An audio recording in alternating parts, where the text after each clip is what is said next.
You see this symbol literally every day. It connects your headphones, your speakers, maybe even your car. But have you ever stopped to think about that name, Bluetooth? Where in the world did that come from? Well, the answer is way more interesting than you'd ever guess. Because, and this is not a joke, the technology that connects your 21st century life is named after a Viking king who lived and died over 1,000 years ago. So, what's the connection? Why him?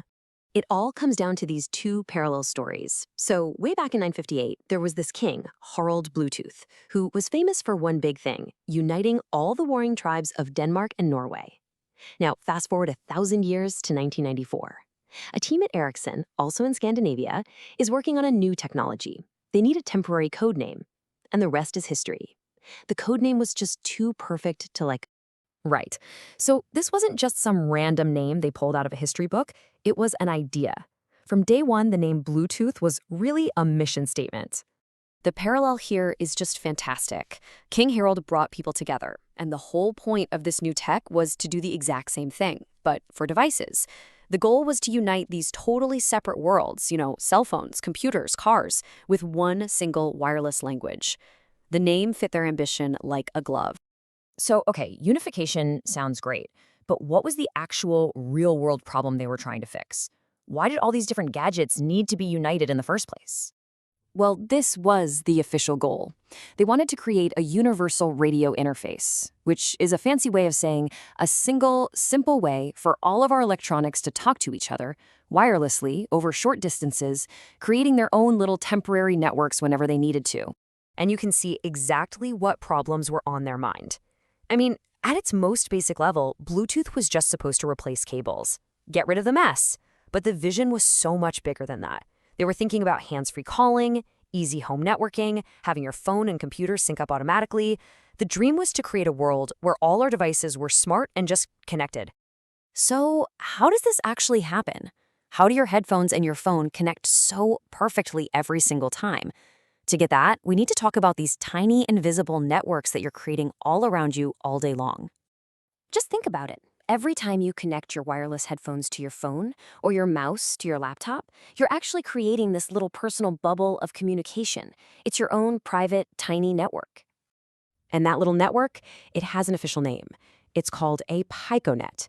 You've probably created dozens of them today without even realizing it. And inside that piconet, there's a clear structure. One device, usually the one that starts the connection, like your phone, becomes the master. It's the coordinator. And it can manage and talk to up to 7 other slave devices, like your headphones, your watch, you name it. Okay, but what happens when things get a little more complicated? What if you've got more than 7 devices? Or what happens when you're in a room with lots of other people's piconets? So remember this number, 7. It's the magic number. A master device can only be actively talking to 7 slave devices at the exact same time. That is a hard limit built into the system. Which, of course, leads to the big question, right? In a busy airport, a coffee shop, or even just your own house, you're going to have way more than 8 Bluetooth devices floating around. How does the whole system not just collapse into chaos? And the solution is really clever. It's called a scatternet. Basically, different piconets can overlap, and devices can actually bridge the gap between them. So your laptop could be a master to your mouse, but at the same time, it could be a slave to your phone, linking those two networks together. And it gets even wilder. Devices that don't need to be active right this second can be put into a low-power parked state. They're still connected, just sleeping. This lets a network handle over 200 devices, all ready to wake up and become active in an instant. It's incredibly scalable. So we have these amazing flexible networks. But how do all these different devices, made by different companies, actually know how to talk to each other? Let's peel back the layers and look at the hidden rules that make it all just work. Honestly, the best way to think about it is like learning a language. It happens in steps. First, you have the radio layer, which is like your voice. It just creates the raw signal. Then, the baseband layer is the grammar. It sets the rules for timing and how sentences, or packets, are formed. And finally, the link manager is like the diplomat, setting up a secure conversation between 2 devices.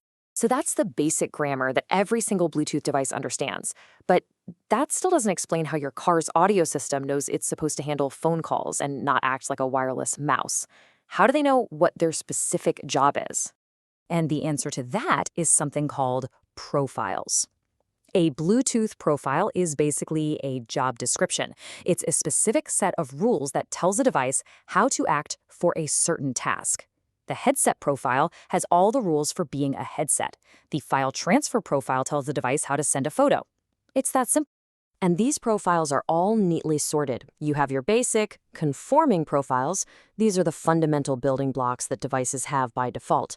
And then you have interoperability profiles, which are built on top of those basics for more complex jobs, like streaming high-quality music or setting up a personal network between your devices. Which really brings us full circle. This quote from the original creators just says it all.